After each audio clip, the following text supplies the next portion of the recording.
Programme मद्दे मुकाबले में खुशामदीद। मैं हूं रबिया एहसन और मेरे साथ मौजूद हैं रऊफ क्लासरा। और आज के प्रोग्राम में जिन टॉपिक्स पे हम बात करने जा रहे हैं उसमें सबसे पहले इमरान खान ने सीनियर सहाफ़ी अरशद शरीफ के कत्ल को टारगेट किलिंग करार दे दिया। अरशद को कहा बाहर चले जाओ, मुझे इंफॉर्मेशन मिली अरशद शरीफ को मारने लगे हैं। इमरान खान के बड़े एतराफात। अरशद शरीफ को कौन मारना चाहता था, इसके ऊपर बात करेंगे। इसके अलावा बात करेंगे अरशद शरीफ ने खत के जरिए सदर आरिफ अलवी को आगाह किया कि उन्हें कत्ल की धमकियां दी जा रही हैं। इस खत के बाद अरशद शरीफ के तहफ्फुज के लिए क्या कार्रवाई की गई, अरशद के कत्ल से कौन फायदा उठा रहा है। इसके अलावा बात करेंगे अरशद शरीफ की मैयत आज रात इस्लामाबाद पहुंचेगी। जुमेरात को तदफीन का ऐलान। दूसरी जानिब तदफीन से कबल ही इमरान खान ने जुमे को लाहौर से लॉन्ग मार्च शुरू करने का ऐलान कर दिया। ये तमाम आज की अहम डेवलपमेंट्स हैं जिसके ऊपर बात करेंगे। और क्लासेस साहब जिस तरह से देख रहे हैं, कल के परसों रात के वाक़े के बाद से मुल्क एक अजीब से इंतशार, अजीब सी एक सोगवारियत, अजीब सी एक खौफ व हिरास भी है फ़िज़ा में जो इस वक्त पाया जाता है। और लोगों के जहनों में बहुत सारे सवाल हैं, बहुत सारी एक तरह से चहमगोइयाँ हैं, क़यास-आराइयाँ हैं, लेकिन हतमी जो फैक्ट्स हैं वो सामने नहीं आ रहे। कोशिश लोग यही कर रहे हैं कि किसी तरह वो उनके हाथ में सिरा मिले। हमारे साथ मौजूद हैं सीनियर एंकर पर्सन और सहाफ़ी हामिद मीर साहब, और वो भी इस हवाले से यकीन उनके पास हमेशा इंफॉर्मेशन होती है, तो मैं चाहूंगी कि आप उनसे सवाल करें। हामिद मीर साहब The too many developments and your जी बिल्कुल, हामिद मीर साहब से बेहतर मेरा ख्याल है क्योंकि कोई बंदा नहीं है इस वक्त जो इस तरह के सरकमस्टांसेस पे तबसरा कर सके। एक तो उनका मैसिव एक बैकग्राउंड है जर्नलिज्म में 35 साल से ज़्यादा का, अगर मैं गलत नहीं कह रहा, उनका एक्सपीरियंसेस फील्ड में। फिर मीर साहब खुद अंडर अटैक रहे हैं 2014 अप्रैल 18 या 19 था मेरा ख्याल है। तो मीर साहब इसमें से गुजरे हुए हैं, उन्होंने बहुत सारी धमकियाँ भी फेस की हैं, उन पर असैसिनेशन, उन पर अटैम्प्ट्स भी हुई हैं, और ब्रेवली उन्होंने खैर पाकिस्तान नहीं छोड़ा था, जो मेरा ख्याल उनका सही फैसला था कि उन्हें नहीं जाना चाहिए था। बहरहाल वो एक और चीज़ है। सो उन्हीं से मेरा ख्याल शुरू करते हैं कि बहुत सारे क्वेश्चंस हैं, चीज़ें हैं कि मीर साहब जैसे मैंने कहा कि उन्होंने आज बल्कि वो कह भी रहे थे, अभी उन्हीं से पूछते हैं कि कातलों तक पहुंचना शायद कोई इतना मुश्किल भी नहीं है। तो जैसे मैंने कहा कि मीर साहब इन सिचुएशन से वो गुजरे हैं, उन पर एक दफ़ा नहीं कई दफ़ा अटैम्प्ट्स हुई हामिद मीर साहब पे। अल्लाह ने इनको महफूज रखा और आगे भी इंशाल्लाह इनको महफूज रखेगा। तो मीर साहब अस्सलाम वालेकुम। जी वालेकुम सलाम क्लास सर, बहुत शुक्रिया आपने हमें ज्वाइन किया। मीर साहब ये यहाँ से सर ये शुरू कर लेते हैं जुडिशल कमीशन से। आप इससे सेटिस्फाइड हैं कि जुडिशल कमीशन बनाने से ये अरशद शरीफ साहब से रिलेटेड जो क्वेश्चंस हैं, चीज़ें हैं, इनके सवालात के जवाब मिल जाएंगे? और उस पर्टिकुलर में इसलिए भी कह रहा हूँ कि आप पे भी एक जुडिशल कमीशन बनाया गया था जब आप असैसिनेशन अटैम्प्ट हुई थी, तो how do you view it sir? देखें, जो जुडिशल कमीशन मेरे पे कातलाना हमले पे बना था वो बहुत ही हाई पावर था जी। उस कमीशन की सरबराही उस वक्त के chief justice of Pakistan Anwar Zaheer Jamali साहब कर रहे थे, और उसमें सुप्रीम कोर्ट के 2 जजेस और भी थे। लेकिन इसके बावजूद वो कमीशन जो है वो अपनी मुकर्ररा मुद्दत में कमीशन की रिपोर्ट पेश नहीं कर सका। अच्छा, उसकी बहुत सी वजूहात है, उसकी मैं डिटेल में नहीं जाता। अब जो अरशद कमीशन साहब, अरशद शरीफ साहब के कत्ल का जो इंक्वायरी कमीशन बना है, तो वो एक हाई कोर्ट का जज जो है वो उसमें उसकी सरबराही करेगा। तो इसका मतलब है इसका लेवल जो है वो थोड़ा निचला है। तो आज मैंने राना सनाउल्लाह साहब से इससे बात किया, वो कहते हैं कि हम कोशिश करेंगे कि 1 महीने में ये कमीशन जो है वो अपनी इंक्वायरी पूरी कर ले। लेकिन क्लासरा साहब, बात यह है कि जिस तरह के जो मेरा कमीशन था वो कुछ रियासत के अहम इदारों के अफसरान को जब बुलाता था कि जी आप पर ये इल्जाम है तो आप आएँ और आप जवाब दें, तो वो नहीं आते थे, वो सेक्रेटरी डिफेंस को भेज देते थे। तो अब जब अरशद शरीफ साहब के मामले पे जब कमीशन जो है वो अगर बुलाएगा, तो मेरा ख्याल है कि इसमें वो वाली सिचुएशन नहीं होगी और रियासती इदारे पूरा ताउन करेंगे। और दूसरी जो इमरान खान साहब ने स्टेटमेंट दे दी है, ये भी बड़ी इंपॉर्टेंट है, उनके पास भी कुछ इन्फॉर्मेशन होगी। लेकिन इससे ज्यादा जो इम्पोर्टेंट चीज है ना वो ये है जो कि आज अरशद शरीफ साहब की वालदा जो है उनके साथ मेरी एक लंबी मुलाकात हुई, तो उन्होंने एक सवाल मेरे सामने रखा कि वो क्या हालात थे जिसकी वजह से मेरा बेटा पाकिस्तान छोड़ने पर मजबूर हुआ। यही सवाल जो है वो DGISPR साहब भी पूछ रहे हैं। तो मेरा ख्याल है अगर यहाँ से शुरू होगा तो काम जो है वो इतना मुश्किल नहीं है। और आरिफ अलवी साहब के पास भी कुछ इंफॉर्मेशन है, उनको अरशद शरीफ ने खत भी लिखा था। फिर जो वजीर दाखिला है राना सनाउल्लाह साहब, इनकी भी 2 दफा अरशद शरीफ से पिछले कुछ दिनों में बात हुई। और एक दफा राणा साहब ने उसको खुद फोन किया और उनको कहा कि जी मुझे पता चला है आपके बारे में कोई, मैंने सुना है कि आप थ्रेट फील कर रहे हैं, तो क्या मसला है। एक दफा फिर अरशद साहब ने भी उनको फोन किया था। तो ये सारी चीजें जो है ये अगर अदालती कमीशन के सामने आएंगी तो मुझे नहीं लगता कि कोई मुश्किल होगी। एक चीज मैं आपको और बता दूं जी, कि अगर ये अदालती कमीशन जो है ये अगर कोई तसल्ली बख्श हक़ाइक़ सामने नहीं ला सका और इसने तसल्ली बख्श कारकर्दगी का मुजाहरा ना किया, तो कोई ये ना समझे कि जनाब हम खामोश होकर बैठ जाएंगे। तो ये हमारे लिए डू और डाई वाला मसला है। RSF जो है, रिपोर्टर्स विदाउट बॉर्डर्स, उसने भी अपनी एक फैक्ट फाइंडिंग कमेटी जो है वो मुकर्रर कर दी है, जो कीनिया में जो सहाफ़ी हैं उनके साथ मिलकर फैक्ट फाइंडिंग करेगी। और जो अरशद शरीफ साहब का जो इंक्वायरी कमीशन है, इसकी जब रिपोर्ट सामने आएगी तो हम उसको कंपेयर करेंगे RSF की रिपोर्ट के साथ। और अगर फैमिली जो है वो मुतमिन ना हुई, उनके दोस्त मुतमिन ना हुए, तो फिर जाहिर बात है फिर हमारे पास ऑप्शन खुली, हम किसी और इंटरनेशनल बॉडी के साथ भी रजू कर सकते हैं। मीर साहब आपने बड़ा कम्प्रिहेंसिवली बड़े कम टाइम में बहुत सारी चीज़ें कवर की हैं। सर ये जो उसकी राना सनाउल्लाह साहब वाली आपने बात बताई कि उनकी अरशद से बात हुई थी फ़ोन पे, तो ये जब अरशद शरीफ पाकिस्तान में थे और उनको थ्रेट्स आ रहे थे, FIR दर्ज हो रही, उस वक्त बात हुई थी, या जब अरशद जो है पाकिस्तान से बाहर दुबई कीनिया चला गया तो उस वक्त बात हुई थी इनकी? जी, ये राना साहब के बकौल बात उस वक्त हुई थी जब अरशद साहब जो हैं उन्होंने ये बात की थी। उन पर मुकदमात कायम हो चुके थे और वो अदालतों में जमानतें करवाते फिरे थे। इस दौरान उन्होंने सदर साहब को और चीफ जस्टिस साहब को खत लिखा था, तो उसकी जब इतला राना साहब को पहुंची तो उन्होंने अरशद साहब को खुद फोन किया था। और उसके बाद फिर अरशद साहब ने एक उनको बाद में दोबारा भी उनसे बात हुई थी, और फिर उसके बाद राना साहब कहते हैं फिर मेरा उनसे राब्ता नहीं हुआ। राइट। अच्छा सर, अभी आपने जुडिशल कमीशन पे बात की, आपका क्या ख्याल है ये कमीशन जो यहाँ पे बना था, जैसे आपने कहा कि हाई कोर्ट के जज से करवा रहे हैं, आपके केस में सुप्रीम कोर्ट तक गए लेकिन फिर भी फाइंडिंग सामने नहीं आई, तो ये कमीशन क्या करेगा यहाँ पे? यही ज़्यादा से ज़्यादा ये डिटरमिन करेगा ना कि अरशद शरीफ को पाकिस्तान से क्यों ये एक इनको जाना क्यों पड़ गया था, कौन लोग थे, किस तरह की, वो तो बात की बात आएगी। असल वाकया तो वहाँ पे पेश आया ना, असैसिनेशन तो कीनिया में हुई है, तो ये कमीशन पाकिस्तान में क्या करेगा? सिर्फ डिटरमिन करेगा कि अरशद शरीफ को पाकिस्तान से क्यों जाना पड़ा? क्योंकि इसके अलावा तो मुझे नहीं लगता कोई इसका मैंडेट होगा या इसका कोई स्कोप होगा या इनके पास कोई ऐसी। जी साहब, इसके TOR जो है वो भी बनने हैं, लेकिन जैसा कि अब तो GHQ ने भी खत लिख दिया ना गवर्नमेंट को जी, और DGISPR भी कह रहे हैं जी कि उन सर्कमस्टांसेस का पता लगाया जाए जिनमें अरशद शरीफ साहब जो है उन्होंने पाकिस्तान छोड़ा, और उनकी वालदा भी यही कह रही हैं। तो ये देखें, इत्तेफाक की बात है कि अरशद शरीफ साहब की फैमिली और DGISPR का मौक़िफ़ एक ही है कि ये वो मामला है जिसकी सबसे पहले इंक्वायरी होनी चाहिए।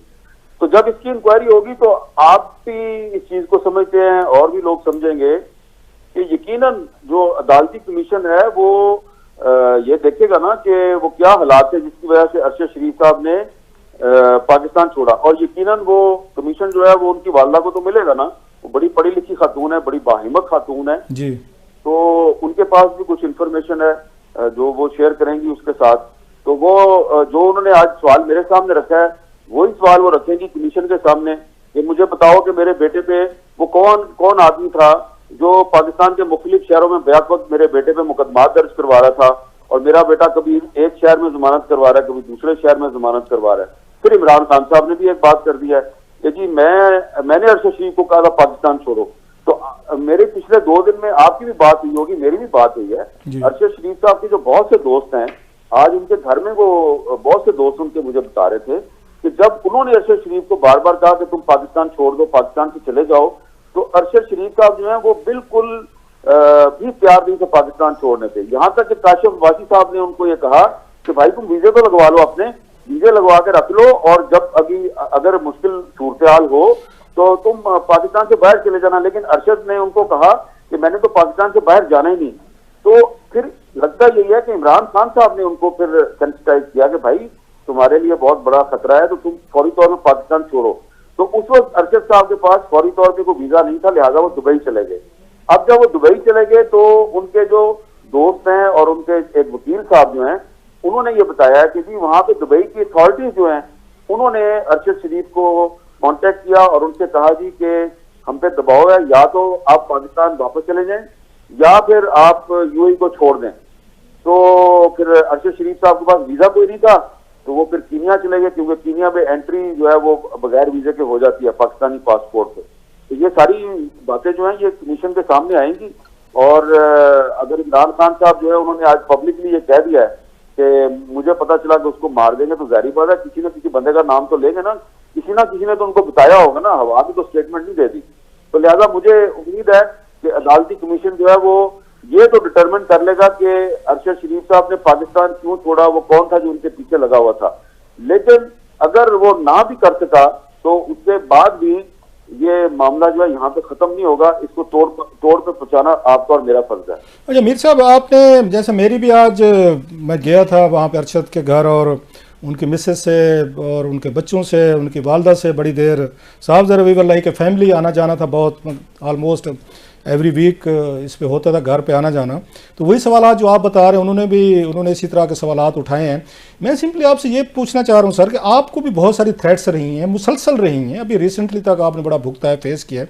आप बाहर नहीं गए, आपने पाकिस्तान नहीं छोड़ा, मतलब क्या वजह थी कि इतने थ्रेट्स के बावजूद, असैसिनेशन अटेम्प्ट के बावजूद आप पाकिस्तान से बाहर नहीं गए? अरशद भी नहीं जाना चाह रहा था, और मेरा भी ये ख्याल था, मेरे दोस्तों सबको पता है कि अरशद को नहीं जाना चाहिए था। He might have been more safer in Pakistan than outside, specially जब उनके पास यूके और यूएसए के वीज़े नहीं थे। मैं भी कई दफ़ा उनको कह चुका था, हम सब दोस्तों ने कहा वो इंटरेस्टेड नहीं थे। तो आप समझते हैं कि अरशद को बाहर जाना चाहिए था इन हालात में, और आप खुद क्यों नहीं गए थे सर? अच्छा कलासरा साहब, आपने ये एक ऐसा सवाल पूछा जो मुझे बहुत से लोग पूछते हैं, तो मैंने आज तक कभी इसका डिटेल में किसी को जवाब नहीं दिया सर। तो अगर आप चाहते हैं तो मैं आपको इसका डिटेल में जवाब दे देता हूं। जी सर प्लीज सर, मेरा क्या लोग सुनना चाहेंगे आपसे ये बात सर। अच्छा देखिए, जब पहली दफा 2007 में मुझ पर पाबंदी लगी थी, परवेज मुशर्रफ साहब का दौर था, तो मैं कुछ अरसे के लिए कुछ 5-6 दिन के लिए मैं पाकिस्तान से बाहर गया। एक कॉन्फ्रेंस थी, उसके लिए मैं गया था जी।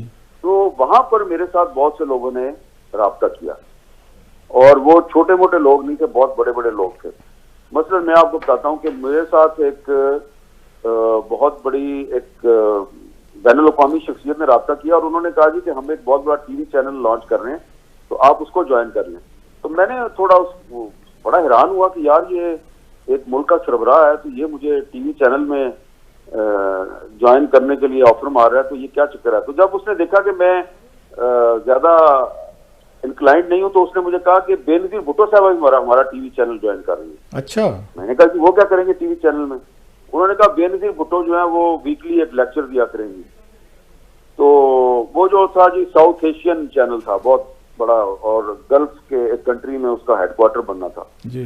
तो मैं बेनजीर भुट्टो साहब के पास चला गया। मैंने कहा जी इस तरह मुझे ऑफर हुई है, तो बताएं क्या करना है।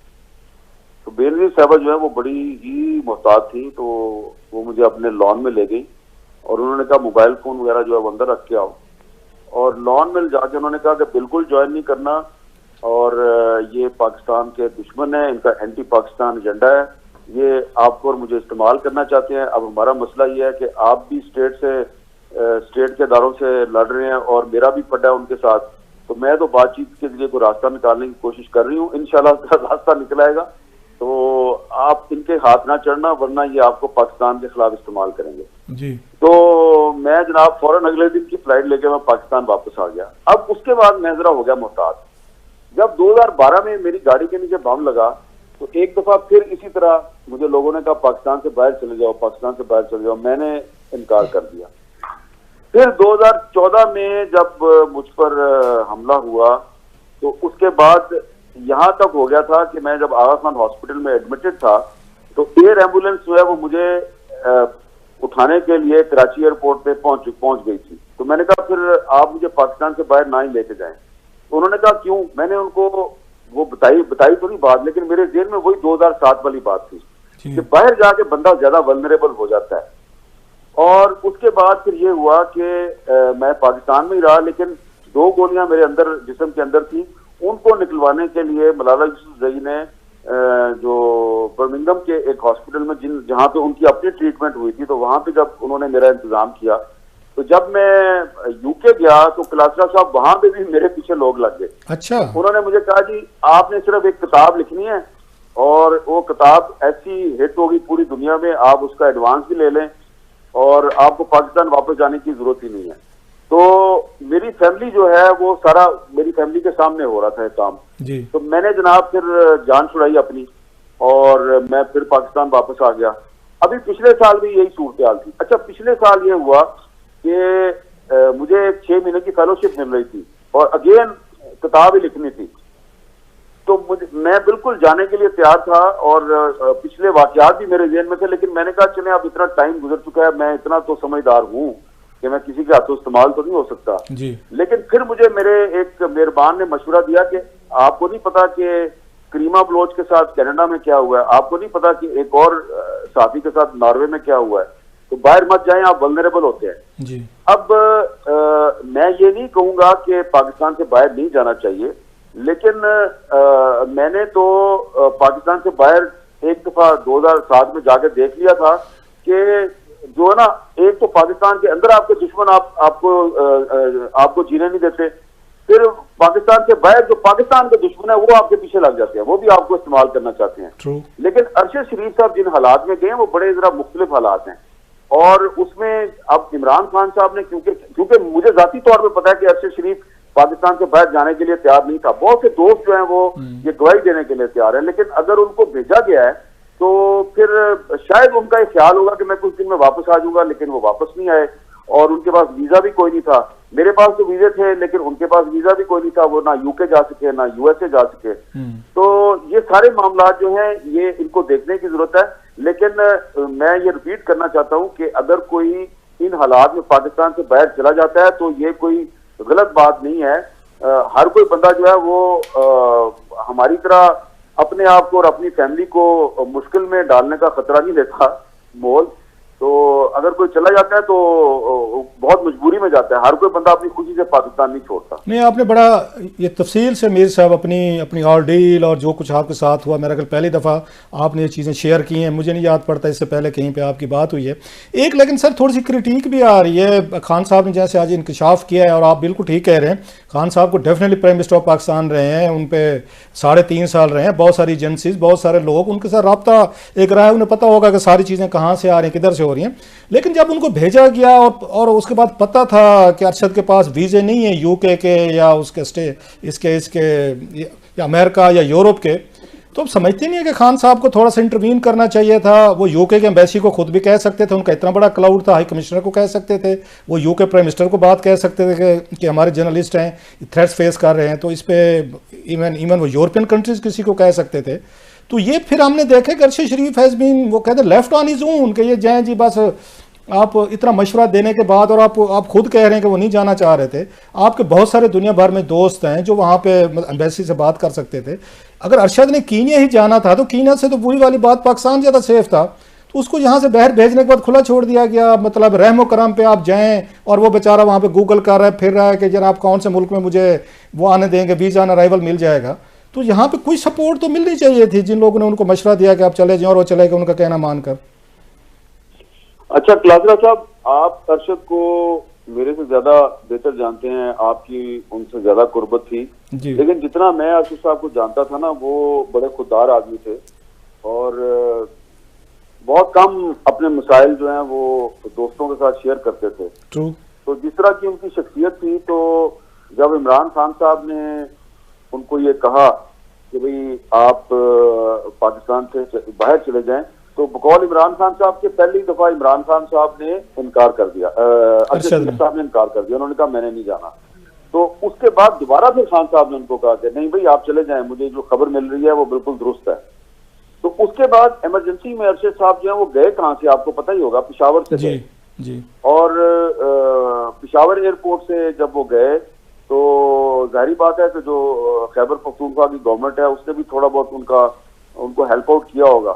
तो अरशद साहब ने, मेरा ख्याल है कि उन्होंने नहीं कहा होगा खान साहब को कि मेरे पास वीजे नहीं है या मैं जो हूँ वो मुझे इस चीज की जरूरत है, इस चीज की जरूरत है। दूसरी बात यह है कि जब उन्होंने पाकिस्तान छोड़ा था उस वक्त वो जिस चैनल से मुंसलिक थे उस चैनल की इंतजामिया को भी चाहिए था कि वो भी कुछ देखती कि उनके क्या मसाइल हैं। और जब फिर वो दुबई चले गए और दुबई में फिर जब उन पे प्रेशर आया कि जी आप पाकिस्तान वापस जाएं या दुबई छोड़ दें, तो उनकी मदद की जानी चाहिए थी। मेरी इत्तला के मुताबिक अरशद साहब जो हैं वो 27 अक्टूबर को उनके केस की पेशी थी इस्लामाबाद हाई कोर्ट में। तो कुछ उनके करीबी जराए कहते हैं कि जी वो सोच रहे थे कि 27 अक्टूबर को वापस आए। बिल्कुल, ये मेरी भी इंफॉर्मेशन थी, वो आना चाह रहा था, अरशद वापस आना चाह रहा था। यस, अच्छा, ठीक कह रहे हैं। और उनके एक जो करीबी दोस्त हैं उन्होंने मुझे ये बताया, कल बताया था उन्होंने मुझे, कि अरशद साहब जो है वो एक और चैनल पे 15 नवंबर से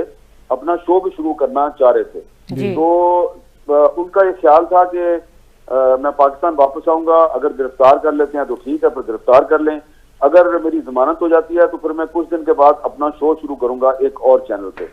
तो और जो उनके दोस्त मुझे ये बात बता रहे थे, उनका ये कहना है जी कि वो उस दूसरा जो चैनल है उसको उन्होंने ज्वाइन भी कर लिया हुआ था और वहां पे उनका दफ्तर भी बांधा था, और वो जगह जो है वो उनको दिखाई भी गई थी स्काइप पे कि भाई ये आपका दफ्तर है, सारा जो भी है।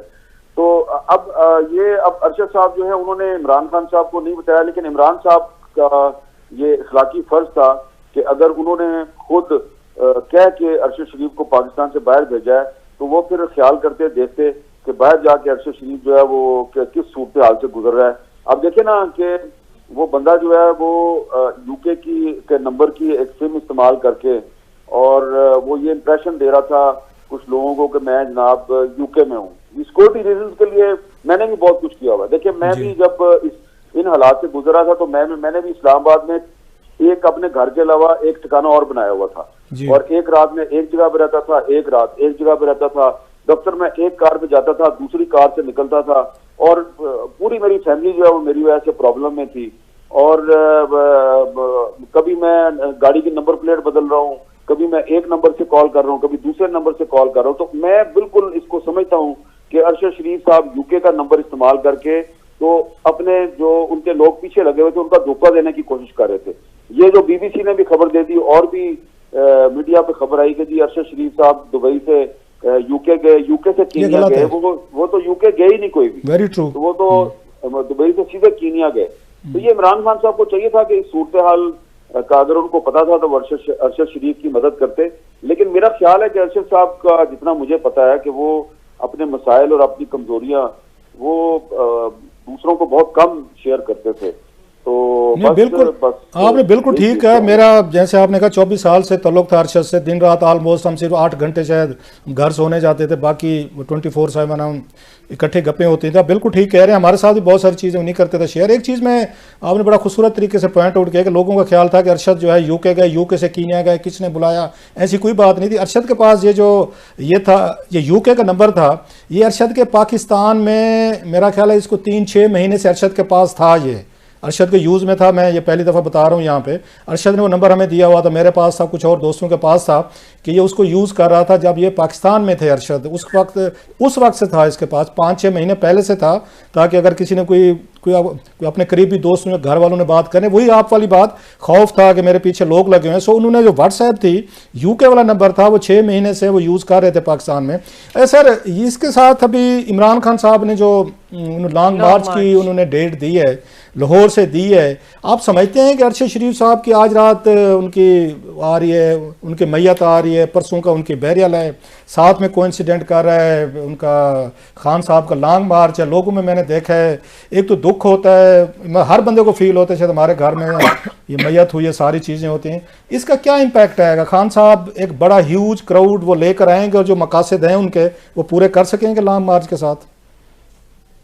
अच्छा, कुछ दिन पहले मुझे याद पड़ता है मेरी आपसे बात हुई थी, तो मैंने आपको यही कहा था कि इमरान खान साहब जो है वो अब उनकी सियासी सर्वाइवल इसी में है कि वो लॉन्ग मार्च का ऐलान करें जी। अब मेरा ख्याल था कि वो जरूर करेंगे जी।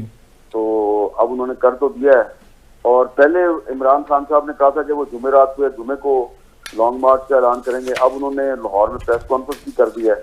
तो एक बात तो मुझे लग रहा है कि अगर उन्होंने जुमे को लॉन्ग मार्च शुरू करना है लाहौर से, और अरशद शरीफ साहब का जनाजा जो है वो अगर जुमेरात की दोपहर को या दोपहर को हुआ तो उसमें इमरान खान साहब तो शायद मुश्किल से ही आ पाएंगे।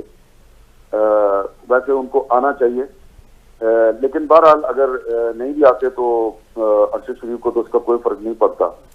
लेकिन मेरा ये ख्याल है कि अब अरशद शरीफ साहब का जो असैसिनेशन है, उनकी जो शहादत है, उससे पूरा पाकिस्तान हिल गया है। वो लोग जो उनसे इत्तेफाक नहीं करते थे सिवाय मरियम नवाज शरीफ साहबा के, तो वो लोग भी जो है वो काफी शौक में हैं। तो मैं समझता हूं कि इसका यकीनन इमरान साहब को इसका एक फायदा तो होगा।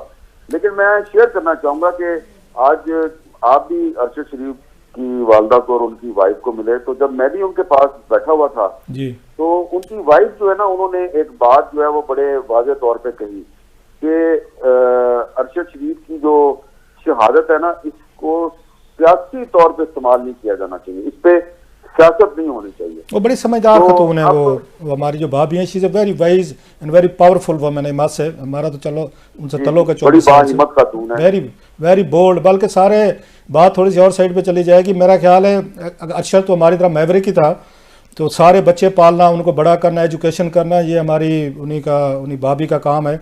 उन्होंने संभाला हुआ था सारी चीज़ों को। Anyway sir, sorry just. बिल्कुल आप सही कह रहे हैं जी। तो वो जो उन्होंने बात की है ना, मैं उसी बात को दोहराऊंगा कि हम सबको मिलकर अरशद शरीफ साहब के जितने भी दोस्त हैं, सिंपथाइजर्स हैं, ख्वाह वो इमरान खान साहब हैं या शहबाज शरीफ साहब हैं, सबको मिलकर जो है ये इस कत्ले नाहक का सुराग लगाने की कोशिश करनी चाहिए कि किसने किया। देखिए ना, मैं तो एक बात इमरान खान साहब की बिल्कुल ठीक है, ये इत्तफाकिया कत्ल नहीं है, ये टारगेट किलिंग है जी। मैंने अपने तौर पे भी कीनिया में जो मेरे कॉन्टैक्ट्स हैं, साथियों को मैं जानता हूँ, कुछ को उनसे पूछा है, वो सारे ये कहते हैं कि जी ये जिस पुलिस यूनिट ने ये काम किया है, ये टारगेट किलिंग में और कॉन्ट्रैक्ट किलिंग में ये मशहूर है। तो कम अज कम मैं तो इस बात पे यकीन करने के लिए तैयार नहीं हूँ कि ये मिसटेकन आइडेंटिटी का केस है। ये बिल्कुल टारगेट किलिंग है और इसकी इंक्वायरी होनी चाहिए। लेकिन अरशद शरीफ के कत्ल पे सियासत नहीं होनी चाहिए। और इमरान खान साहब से ये गुजारिश है बड़ी मुअद्दबाना कि वो बिल्कुल अरशद शरीफ का नाम लें, बार बार उनका नाम लें, लेकिन साथ ही साथ जब अदालती कमीशन बन जाए और वो अपना काम शुरू कर दे, तो अदालती कमीशन में पेश होके कम से कम ये जरूर बता दे कि उन्हें ये कहाँ से पता चला था कि अरशद शरीफ को कत्ल करने की साजिश बनाई गई है और क्यों उन्होंने बार बार अरशद शरीफ को कहा कि वो पाकिस्तान से चले जाएं। तो ये उनकी इखलाकी जिम्मेदारी भी है, उनकी इखलाकी जिम्मेदारी भी है और उनका हम सब पे बहुत बड़ा एहसान भी है। ऐसे आज मरियम नवाज साहबा का एक ट्वीट आया, आपने भी उसका बड़ा अच्छा जवाब दिया, ट्वीट किया, और उन्होंने बड़ा, मेरा ख्याल है everybody was shocked and saddened कि मरियम नवाज साहबा साहब ज़ाहिर इस वक्त उनके मुखालफिन या जो भी हैं, लाइक इट और नॉट, वो एक she is a power to be reckoned with. उनका एक ट्वीट है जिसमें उन्होंने अरशद शरीफ साहब का वो जो तबूत था एयरपोर्ट पे, उसको उन्होंने ऊपर कोट करके लिखा। आप इसको कैसे देखते हैं कि इतना विंडिक्टिव, इतना मतलब पॉइजनस इन हालात में? हालांकि अरशद का जो आपने ट्वीट की कॉपी भी लगाई, अरशद ने, मुझे नहीं याद पड़ता, मे बी रॉन्ग, जो आपने ट्वीट भी उसके साथ अटैच किया, अरशद ने कोई इस तरह का कभी नहीं कहा होगा कि पार्सल करके भेजा गया है उनकी वालदा की, जब उनकी आई थी यहाँ पे कलसूम नवाज साहबा की। तो how do you view to, और उसके विद इन, मैं सॉरी सर, और पीएमएल नवाज के अंदर क्या रिएक्शन है? क्या वो इसको एंडोर्स कर रहे हैं कि मरियम साहबा ने ठीक किया है, जो उनके मिनिस्टर हैं हुकूमत, शहबाज शरीफ साहब या इवन लंदन में नवाज शरीफ साहब, सारे वो इसको समझ रहे हैं कि मरियम साहबा ने ठीक ट्वीट किया है वो? अच्छा, मरियम नवाज शरीफ साहबा जो है ना, उनको मैं क्या जवाब दूं? आप तो कलासरा साहब, आप तो अरशद शरीफ की वालदा को अच्छी तरह जानते हैं, उनको मिलते भी, आज भी आप मिले। वो इतनी पढ़ी लिखी और इतनी मुहज्जब और इतनी कल्चर्ड खातून है। क्या आप सोच सकते हैं कि उस खातून का बेटा जो है वो एक बीमार औरत के बारे में इस किस्म का बयान देगा कि जी उसकी लाश जो है वो पार्सल कर दी गई है पाकिस्तान? मैं तो ये सोचूंगा भी नहीं। और मरियम नवाज शरीफ साहबा को चाहिए कि एक दफा उनकी वालदा से मुलाकात कर लें तो उनकी सारी गलतफहमियां दूर हो जाएंगी। इतना बड़ा दुख जो वो और उस औरत ने बर्दाश्त किया है, उसका खावन पहले फौत हुआ, फिर उसका बेटा एक शहीद हो गया, फिर दूसरा बेटा भी शहीद हो गया, उसके बावजूद वो बड़े तहजीब के दायरे के अंदर आके गुफ्तगू करती है वो खातून। तो मुझे भी आज बड़ी तकलीफ हुई। तो जब मैंने मरियम नवाज शरीफ साहबा की वो ट्वीट आई तो मैंने काफी देर तक इंतजार किया, मेरा ख्याल था वो इस ट्वीट को डिलीट कर देंगे जी। जब 1-1.5 घंटे तक उन्होंने ट्वीट को डिलीट नहीं किया तो फिर मुझे अरशद शरीफ साहब के एक दोस्त ने बताया कि जी अरशद शरीफ की ये ट्वीट जो है उसको याद थी। तो फिर हमने ढूंढ के वो ट्वीट उनकी निकाली, उसका स्क्रीनशॉट बनाया और फिर वो स्क्रीनशॉट लगा के मरियम नवाज शरीफ साहब को बताया कि जी आपको गलतफहमी है, अरशद शरीफ ने कुलसूम नवाज साहब के बारे में ऐसी बात कभी नहीं की। तो अगर गलती होगी है मरियम नवाज साहबा से तो उनको गलती जो है वो उसको तस्लीम करके तो सॉरी कर लेनी चाहिए। अब वो उन्होंने अभी तक डिलीट नहीं किया उसको, तो मुझे तो उसका बड़ा अफसोस है। अच्छा सर, अगली जैसे इमरान खान साहब खुद गए, आज सदर पाकिस्तान आरिफ अलवी साहब भी गए, मोस्टली मैंने देखा है पीटीआई के लोग जो हैं वो ज्यादा अरशद के घर पे खवातीन मर्द आ रही हैं। लास्ट सर अभी तक कोई हुकूमत की तरफ से आप समझते हैं prime minister of Pakistan Shahbaz Sharif साहब, वट एवर द उनको ग्रीवेंसेज हो सकते हैं, जर्नलिस्टों से होते हैं, हम सबसे होते हैं, आपसे भी होते हैं, सबसे होते हैं, अभी तक मेरा ख्याल प्राइम मिनिस्टर नहीं गए उनकी फैमिली से कंट्रोल करने के लिए, कोई मिनिस्टर बड़े इंपॉर्टेंट है वो नहीं गए। तो ये समझ लिया गया है कि वो हुकूमत जो है इतनी बड़ी असैसिनेशन पूरा मुल्क हिल कर रह गया। इवन आज अमेरिकन ने इस पर अपनी उन्होंने किया है कि डिमांड्स की हैं, पूरी दुनिया में किया है। तो हुकूमत पाकिस्तान की तरफ से कोई ऐसा किसी ने विजिट नहीं किया, या वो ये समझ रहे हैं कि उनको वहाँ पर वेलकम नहीं किया जाएगा उस घर में? ये तो मुझे नहीं पता, लेकिन मेरा ख्याल है कि शायद वज़ीर आज़म शहबाज शरीफ साहब जो हैं वो सऊदी अरब गए हुए हैं और इंफॉर्मेशन मिनिस्टर साहब भी उनके साथ हैं, तो शायद इसलिए वो अभी तक नहीं गए।